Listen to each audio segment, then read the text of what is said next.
Ya,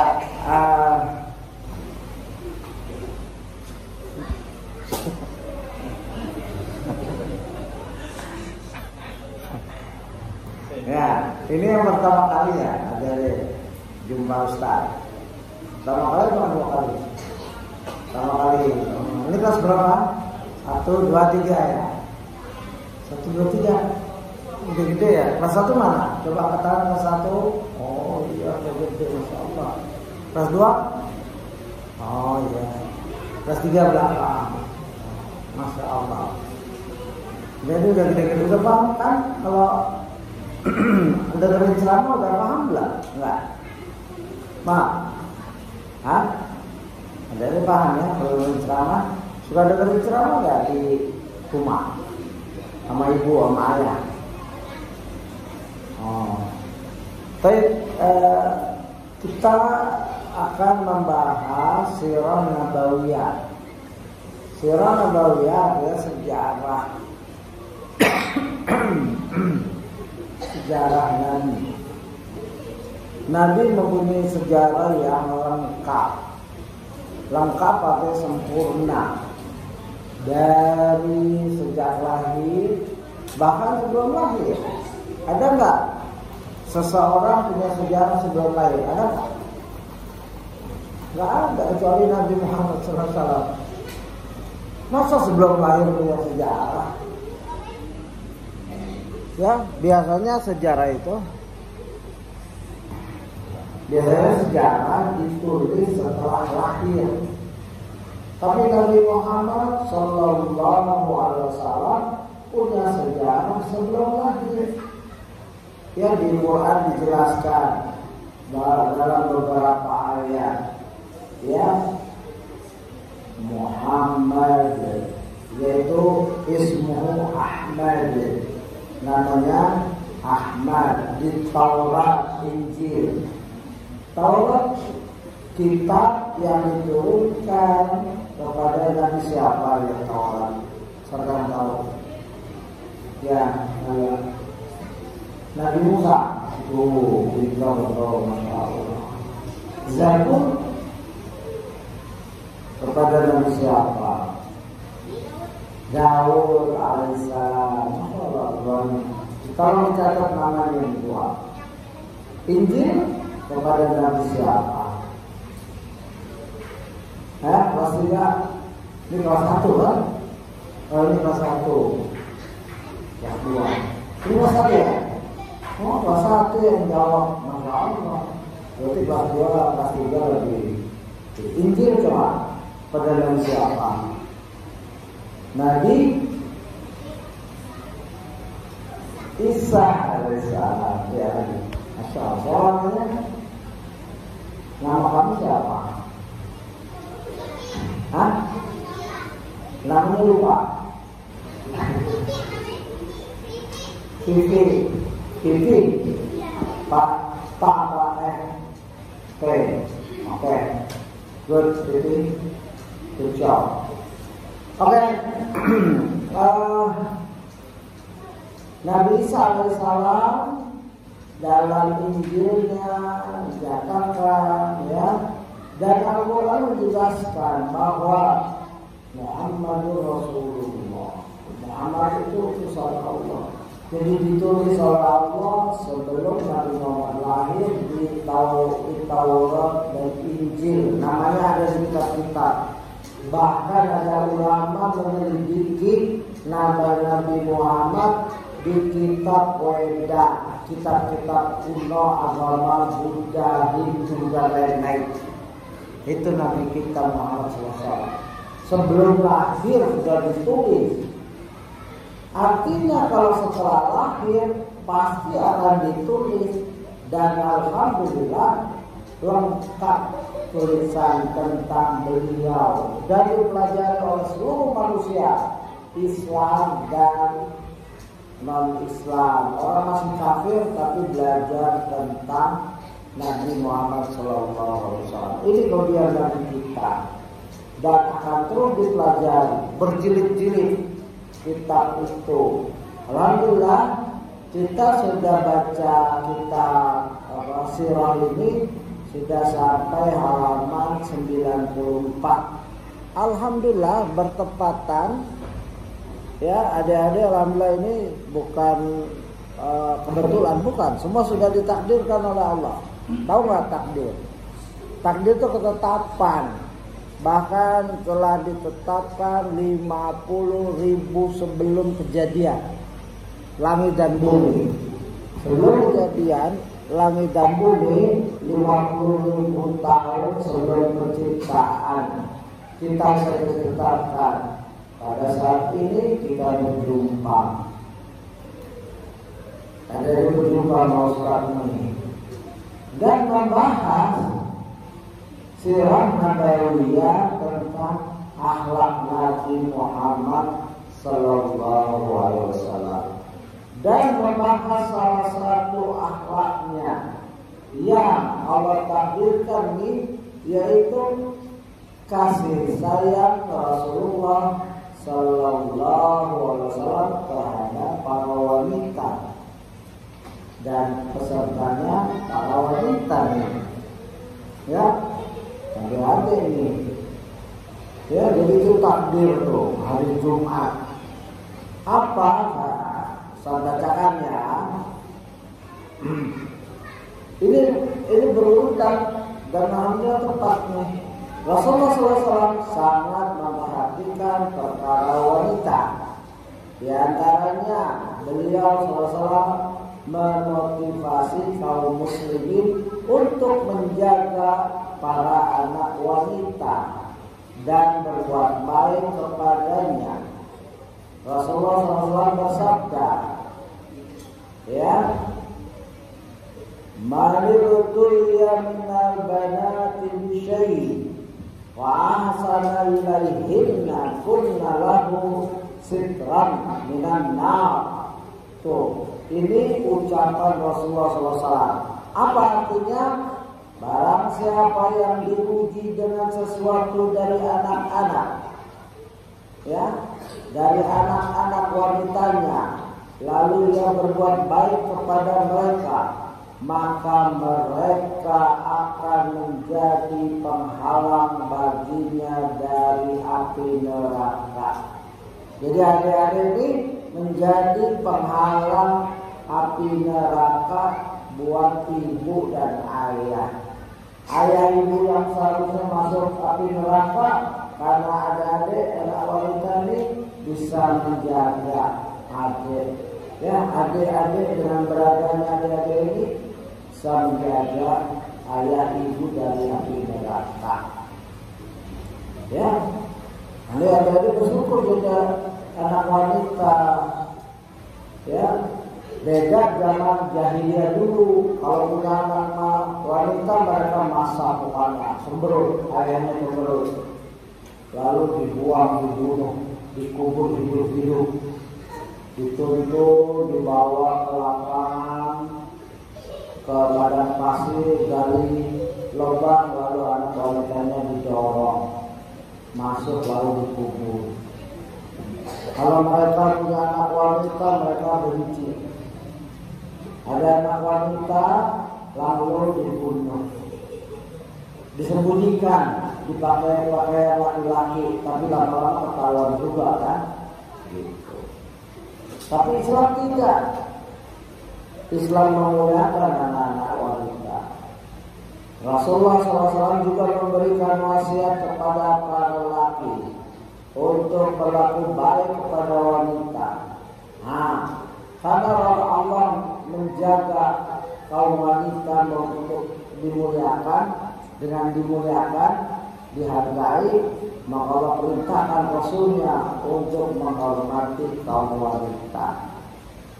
Jadi ada bersyukur jadi wanita muslimah yang menjaga aurat, ya, tak boleh kelihatan rambutnya kalau di luar, kalau sudah dewasa ya. Jadi kan masih belum dewasa, nggak apa-apa. Ya sekali-sekali kelihatan nggak apa-apa. Tapi ada yang menjaga tuh auratnya, rambutnya, dan yang lainnya. Itu bagus, itu latihan dari kecil. Begitu. Rasulullah bersabda, ya, wastausu bin-nisa'i khaira, ya, yaitu aku berwasiat kepada kalian untuk berbuat baik kepada wanita. Itu Rasulullah berpesan itu. Kemarin kan kita sholat Idul Fitri kan, sholat hari raya Idul Fitri. Sunnahnya setelah khutbah, kalau azan Rasulullah karena lapangan luas, Rasulullah khutbah, ya, habis khutbah kepada kaum laki-laki, beliau berjalan lanjut khutbah ke kaum wanita. Karena wanita nggak dengar, karena wanita di belakang. Tapi sekarang karena sudah ada loudspeaker seperti ini, speaker, maka khotib cukup khutbah sekali, untuk wanitanya ditambah di belakangnya, yaitu berwasiat kepada kaum wanita agar bertakwa kepada Allah. Di antaranya wanita banyak masuk neraka. Ya, Rasulullah pernah melihat neraka, pernah melihat surga. Rasulullah melihat neraka di dalamnya banyak kaum wanita. Hati-hati. Di antara kenapa banyak kaum wanita? Karena wanita lebih banyak dari pria. Satu. Kedua, karena mereka kufur iman, kufur bil akhir, kufur kepada, bukan kufur kafir, bukan kufur akbar, bukan, dan kufur asghar. Syirik ada akbar besar, syirik besar, syirik kecil. Kafir juga, kafir akbar, kafir kecil. Kafir kecil tidak mengeluarkan kita dari Islam, yaitu kufur dengan suaminya. Itu bisa menyebabkan masuk neraka, adik-adik. Nah, adik-adik hari ini mungkin belum paham apa tuh suami itu apa ya? Ya nggak apa-apa. Tapi kan sudah ada pesan itu. Nanti diulang lagi itu. Ustaz lain mengulang, pelajaran mengulang juga. Begitu. Ya, jadi nggak apa-apa, nggak paham. Yang penting adik-adik siapkan diri, lengkapi diri dengan akhlak yang baik. Karena Rasulullah berpesan, ya, begitu. Fa'innahunna khuliqna min jila'.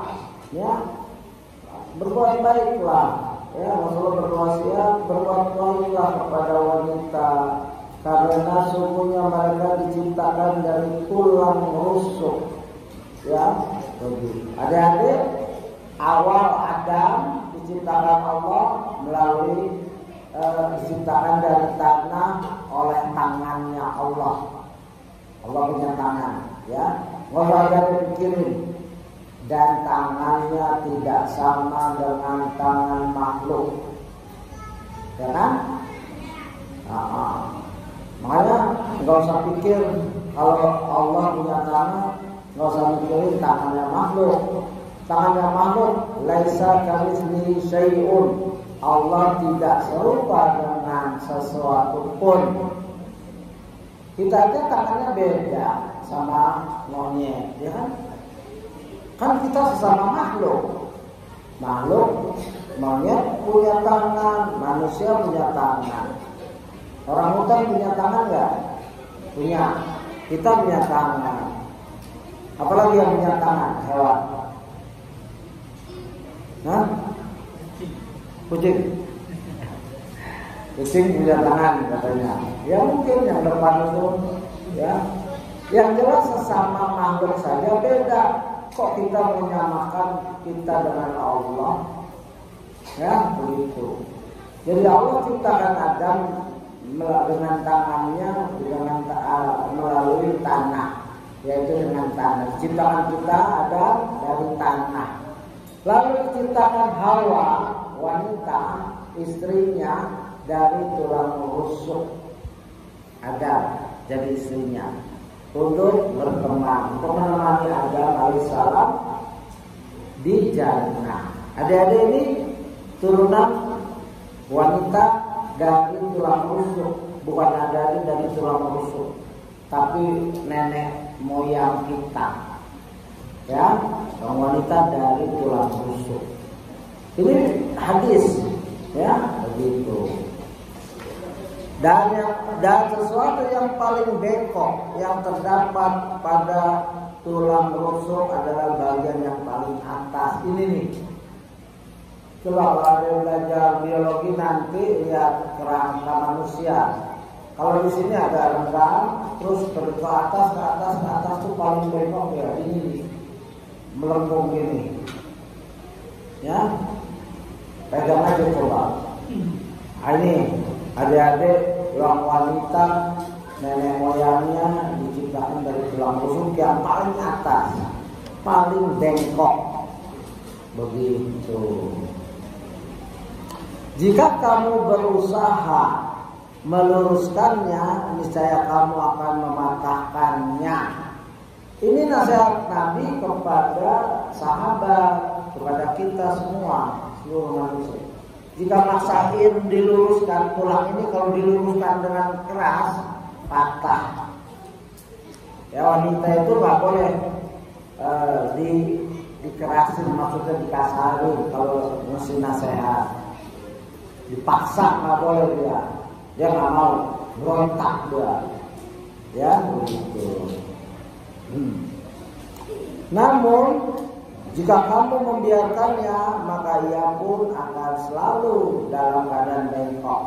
Kalau didiemin, wanita itu adik-adik ini kalau didiemin bengkok terus. Maksudnya bengkok di sini nggak paham terus. Kalau didiemin nggak paham. Kalau dikerasin patah. Serba salah kan? Serba salah nggak? Serba benar. Serba benar kalau ibu-ibu mana? Iya, ibu-ibu serba salah, kalau didiemin bengkok, kalau dipaksain patah. Makanya bapak-bapak nanti ini suami-suami adik, ayah adik, abang adik-adik perempuan harus berpikir, ini nasihatin anak perempuan gimana ya? Harus antara tegas dan lembut. Nggak boleh tegas terus, keras terus, akhirnya patah. Nggak boleh lembut terus, akhirnya bengkok terus. Begitu pesannya Rasulullah kepada laki-laki, baik itu ayah, suami, abang terhadap wanita, baik itu ibu, ya ayah kepada ibu, ya kakak perempuan atau adik-adik perempuan. Nggak boleh dipaksa. Juga guru-guru laki-laki yang kebetulan mungkin mengajar wanita, dia harus bersifat seperti ini. Tidak boleh terlalu tegas terus. Akhirnya pada bentar, nggak ngaji lagi. Nggak boleh terlalu lembut terus. Akhirnya nggak didengerin gurunya. Kita ngaji, kita ngajar, bisa jadi ibu merujak di balik hijab. Gitu maksudnya, ya. Karena itu aku berwasiat, ya, kepada kalian untuk berbuat baik kepada wanita. Ditutup dengan nasihat itu lagi, ya. Rasulullah berpesan, adik-adik yang jadi objek wasiat, artinya orang yang adik-adik ini dibicarakan terus loh. Di Quran, surat An-Nisa, surat wanita, nggak ada. Surat laki-laki nggak ada. Coba cari.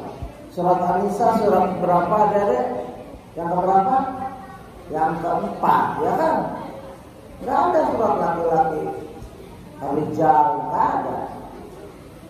Di hadis banyak sekali tentang wanita, karena kerumitan, ya, menjaganya.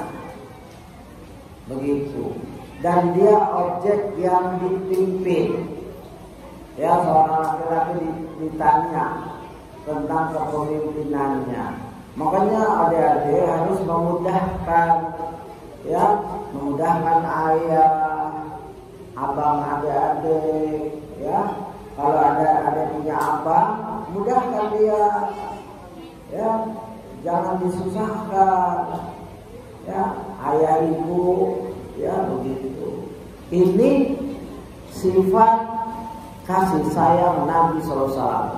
Jadi dalam sirah, dalam sejarah itu lengkap, komplit, di mana kita bisa belajar, kita mengambil, ya. Dan alhamdulillah adik-adik sudah mendengar hadis-hadis ini. Begitu. Adik-adik harus melengkapi dirinya sendiri. Kan adik-adik tahu, oh aku wanita. Kata Allah, aku diciptakan dari Hawa, dari tulang rusuk. Ibuku, nenek moyangku dari tulang rusuk. Dan tulang rusuk yang paling bengkok adalah yang atas. Dan aku juga boleh dikerasin, dikasarin, dibentak dan lain-lain. Dan aku juga nggak boleh didiemin. Ya, begitu. Ada itu harus punya istilahnya simpanan di dalam benak adik-adik dalam menghadapi kehidupan ini dari Quran dan Sunnah. Kalau tahu posisinya seperti itu, oh berarti aku mudah menyimpang. Ya, perempuan di dalam hadis mudah terpengaruh, sebagaimana salah satu hadis atau kisah sirah wanita-wanita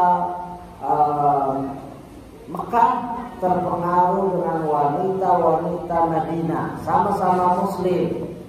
Waktu hijrah, wanita bergaul dengan wanita Madinah langsung merubah pola hidupnya. Maka mereka datang ke Rasulullah, ya Rasulullah, ini ibu-ibu Mekah kok berubah sekarang? Mereka suka keras dalam bicara kepada kita. Dulu tidak di Mekah begitu. Ya, maka Rasulullah nasihatkan bersabar. Artinya wanita harus menjaga diri. Dan ini banyak wanita begitu, saling mempengaruhi. Kalau mempengaruhi kebaikan bagus, tapi kadang-kadang mempengaruhi keburukan. Ya adik-adik nggak boleh ya menyusahkan ayah. Misalkan adik-adik bergaul sama sesamanya nih, ya bertamu atau di sekolah.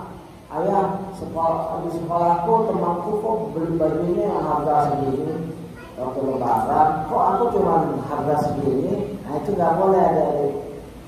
Kasihan ayah kamu, mungkin gajinya teman kamu, ayah teman kamu berbeda dengan gajinya ayah kamu. Kamu harus bersyukur, ayah alhamdulillah tahun ini aku dapat baju baru. Udah, mungkin lebih murah dari teman kamu, nggak apa-apa. Ini pengaruh yang nggak boleh diikuti. Ayah, ya teman aku jalan-jalan ke sana waktu lebaran. Kok kita di rumah aja ya? Ada nggak? Ada yang begitu nggak? Ayahnya jawab, ya kan kita nggak punya kampung. Mau pulang kampung kemana? Orang kita harus di sini, mau pulang kampung kemana? Ya kan? Ya nggak semua orang lebaran pulang kampung, mudik, nggak harus. Lebaran yang penting selesai. Saumnya kembali fitrah, kembali makan lagi siang, ya minum siang hari. Sudah, ya. Kalau ada kampung halaman, silahkan silaturahmi ke sana, ke nenek, ke paman, ke bibi dan lain boleh, ya. Tapi bukan kewajiban, itu nggak ada, bukan bagian dari syariat hari raya Idul Fitri. Tapi kembali fitrah artinya kembali makan berbuka. Siapa yang pulang kampung kemarin lebaran? Coba tunjuk tangan. kelas 1, 2, Usman. Ini kelas 2, cuma 1 orang kelas 1 yang mudik.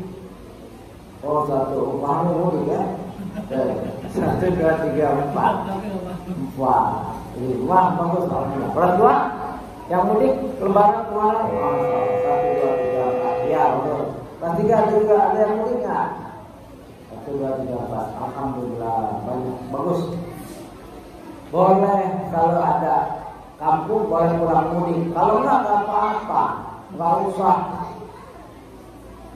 usah maksa ayah. Atau mau pulang mudik tapi ayah nggak ada dana, nggak ada uang, nggak apa-apa juga. Mungkin tahun depan, ya.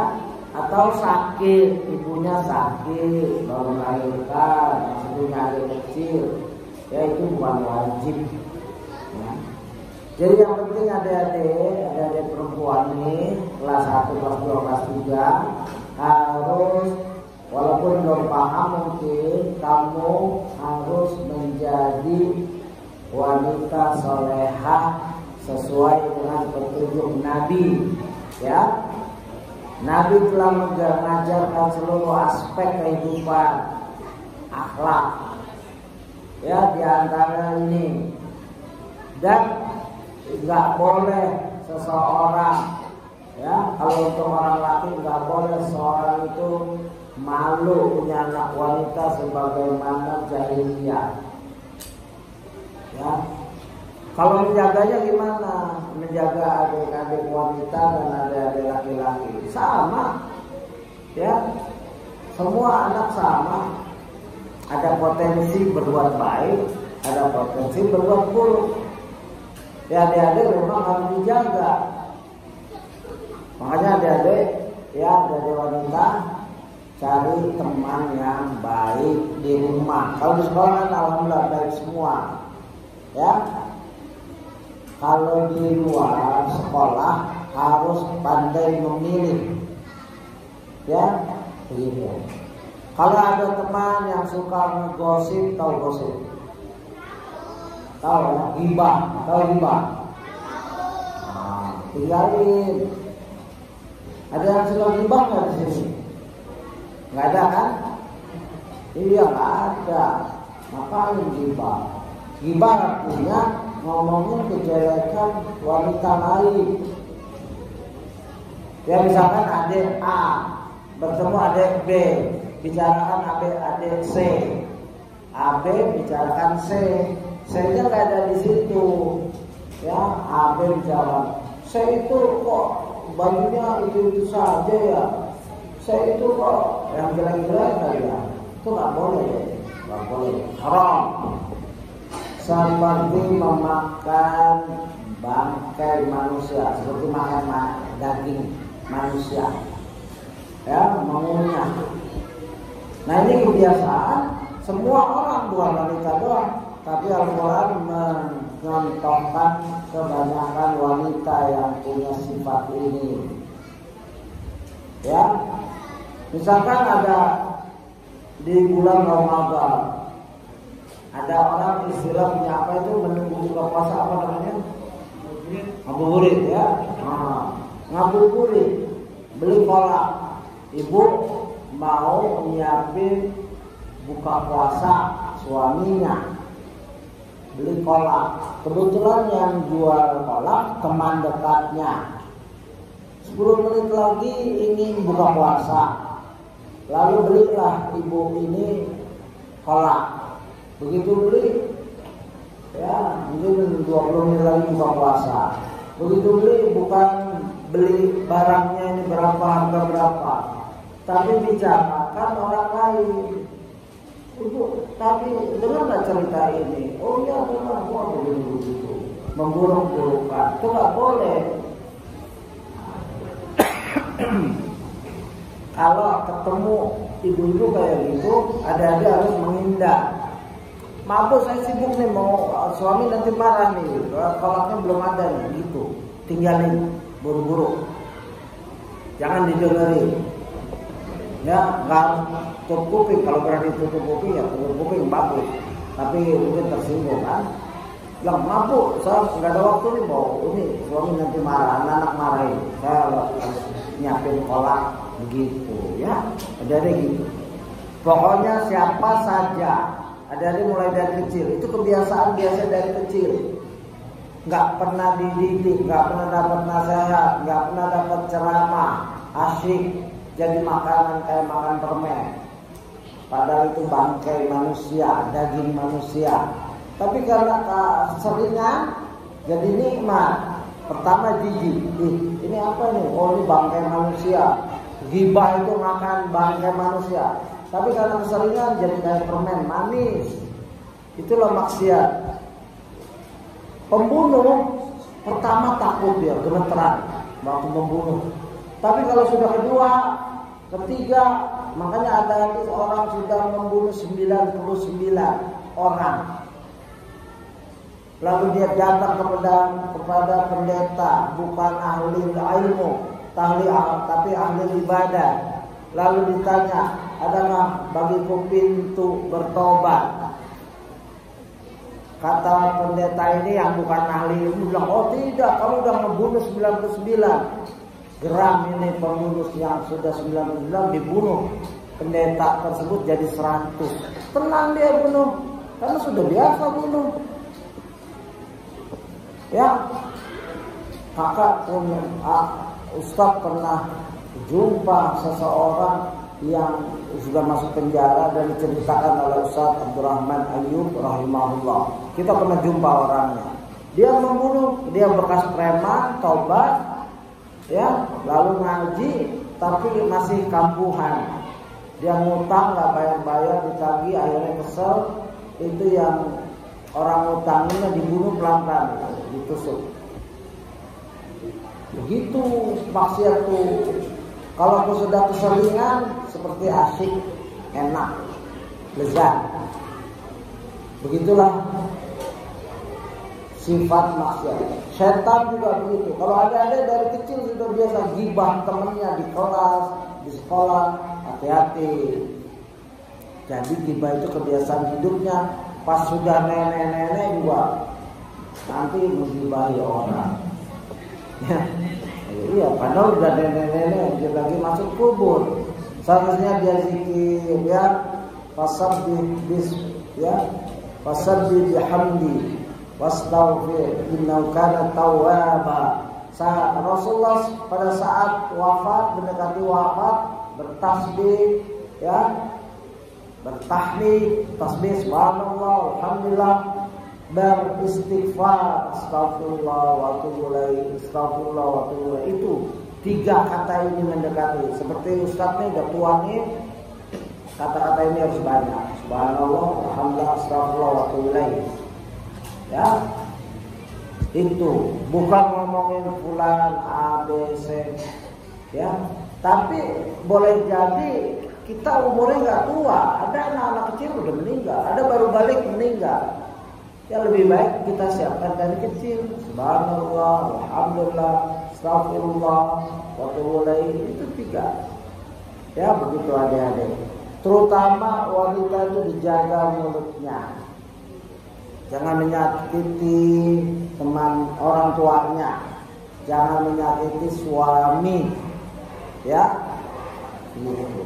Insya Allah kalau adik-adik dengarkan nasihat yang dari Rasulullah SAW ini, masuk jannah, dijamin masuk jannah. Ada mungkin belum paham, nggak apa-apa. Nanti kan diulang lagi kajian ini. Kalau Ustaz ya begitu. Sampai jam berapa? Sudah. Sudah 30 menit. Ada tanya jawab nggak? Silakan jika ada pertanyaan.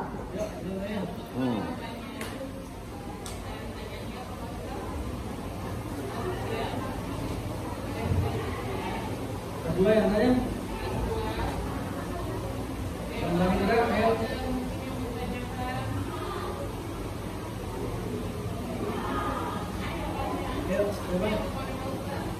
Ayo, ada mau tanya nggak?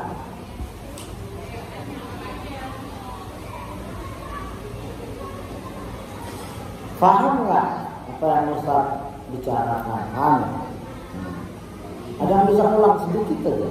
Ustaz ngomong apa ya? Coba sabar besar kali unjuk tangan. Ustaz ngomong ini sudah cukup. Udah berani nggak? Kelas 1. Silakan. Kelas 2. Salah nggak apa-apa. Jadi. Nggak usah ya, silakan. Mana?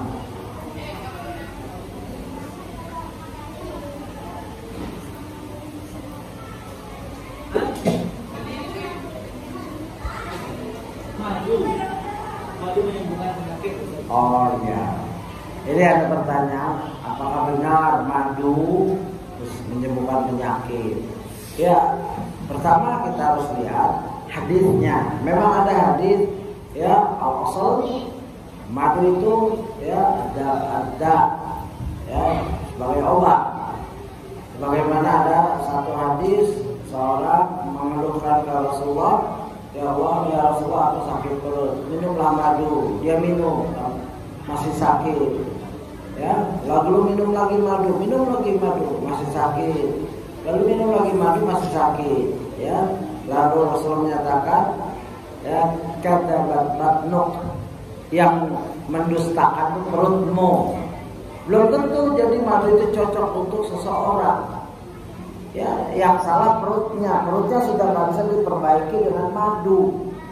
Kadabat batnuk, yang dusta itu perutmu. Jangan nyalain madunya. Kalau madu asli, syaratnya madu asli, tidak dicampur. Ya, yang belum kadaluarsa, artinya belum expired. Madu itu murni, ya, madu murni. Kadarnya juga jangan kebanyakan. Karena seorang diabetes nggak boleh banyak-banyak minum madu. Ya, sekedarnya saja. Boleh tetap, karena madu itu obat. Walaupun dia diabetes, dia minum madu ada obat, tapi mungkin yang asli benar-benar. Ya, Dedek. Jadi boleh, benar itu madu itu adalah obat bagi penyakit.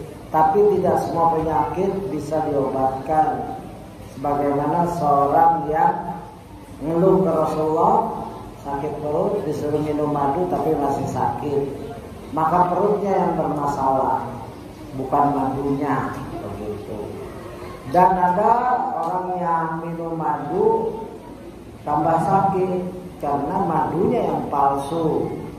Itu nggak boleh minum madu-madu ya, bukan nggak asli. Mungkin dari gula direbus dikasih ini itu tuh nggak boleh. Hati-hati kalau minum madu. Ya Allah. Ada lagi? Ya, silakan. Ya.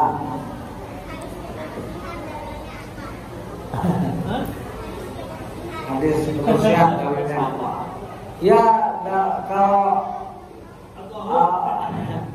kalau ada hadis lemahnya, an-nazafatu minal iman, kebersihan itu bagian dari iman, itu dhaif.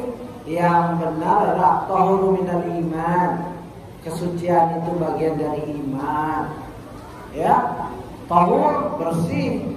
Orang Islam diajarkan untuk tahur bersih dari najis hissiyah, najis yang benar-benar najis seperti kotoran, dan maknawiyah, najis seperti syirik. Syirik itu najis. Ya, innal musyrika najasun, semua orang musyrik itu najis. Dia badannya bersih, dipegang boleh, tapi dia najis karena dia mensekutukan Allah. Dia kedua, makanya dalilnya itu ya at-tahur, ya, minal iman, bagian dari iman. Bersih hatinya dari syirik, dari bid'ah, dari dengki, dari hasad. Itu orang yang bersih. Orang barat, orang bule itu bersih, sekolahannya bersih, toiletnya bersih, tapi nggak mandi junub, nggak pernah mandi, dia jarang mandi. Apalagi musim winter, summer musim panas, winter musim dingin. Itu kayak batu es dingin memang. Mereka kalau buang air pun tidak, istilah tidak cebok ya, tidak membersihkan dirinya. Itu kotor, tapi ngakunya paling bersih di muka bumi ini. Ada kotoran sedikit, oh itu dia mereka periksa tuh sampai atas kalau ini diperiksa media. Tapi tidak sholat, ini kotor. Orang Islam kayak kita ini fisiknya bersih, bajunya bersih, hatinya bersih, keyakinannya bersih, menyembah Allah saja, nggak campur aduk, nyembah Allah, nyembah gunung, nyembah Allah, nyembah syaitan. Kita bersih, jadi fokus menyembah Allah saja. Terus kita ngikut siapa? Nabi Muhammad saja, nggak pakai ngikut ini fulan Habib dan lain-lain, nggak pakai. Kita nyembah Allah, ikut Nabi, ittiba, nggak bingung jadi. Ini sholat ngikut siapa? Ya, ikut Nabi. Apa yang Nabi ajarkan? Nasihat gitu. Coba, Ustaz jumpa kamu cuma sebentar nih, Ustaz harus bacakan 2 hadis. Hadisnya panjang. Begitulah nikmat. Kita ini bersih secara lahiriah dan jasmani. Sholat 5 waktu digambarkan oleh hadis. Bagaimana jika kamu tinggal dekat sungai dan kamu membersihkan dirimu 5 kali? Ini Rasulullah menggambarkan tentang sholat yang ada yang dilakukan sehari 5 kali. Ya, tiap orang ini kotor, dia kekali dia bersihkan. Dia balik lagi, nanti kotor lagi, dia kekali dia bersihkan. 5 kali sehari seorang tinggal dekat sungai. Apakah masih ada daki kotoran di badannya? Rasulullah sahabat menjawab, tidak ya Rasulullah. Itulah sholat. Sholat seperti membersihkan kotoran fisik ya, yang ada di badan. Sebagaimana seorang yang badannya kotor, dia mandi 5 kali ke sungai. Nah, begitulah kita. Dari sholat ke sholat kafaratul dzunub. Dari sholat ke sholat menghapuskan dosa, kekotoran hati, pikiran, jiwa. Ya, dari Jumat ke Jumat dan lain-lain.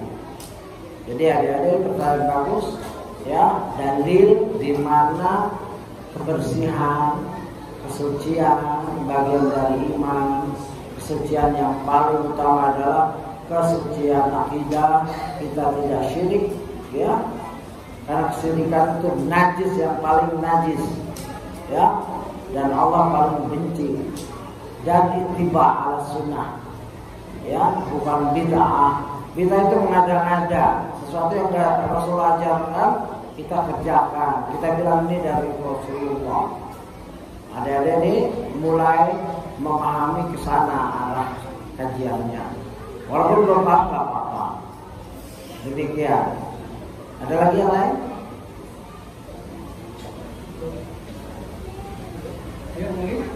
Ada pertanyaan lagi? Sudah. Cukup ya. Alhamdulillah kita cukupkan kajian hari ini sampai di sini, dan insya Allah ada semangat terus dalam bentuk ilmu yang bermanfaat untuk dunia dan akhirat. Ya, Ustaz lihat ada semangat dan ceria, ya, dan juga ingat semua ilmu yang datangnya dari Allah ya disimpan di dalam dada. Walaupun belum bisa mengamalkannya, langsung berdoa kepada Allah, ya Allah, aku telah mendapatkan ilmu tentang ajaran Islam yang benar, tapi aku belum bisa mengamalkannya, ya Allah, ya, maka tolonglah aku dalam mengamalkannya. Berilah aku kemudahan dalam mengamalkannya. Jadikan hatiku ikhlas untuk menerima ilmu ini. Begitu. Jangan, oh ini nggak cocok dengan diri saya, buang. Padahal dari Allah dan Rasulnya. Oh ini nggak cocok ini dalam kehidupan saya, dibuang, dicampakkan. Hati-hati adik-adik. Ya, demikian. Ustaz mohon maaf jika ada kesalahan. Dan mudah-mudahan ini bermanfaat untuk kita semua. Subhanallah wa bihamdika, asyhadu an la ilaha illa anta, astaghfiruka wa atubu ilaik. Assalamualaikum warahmatullahi wabarakatuh.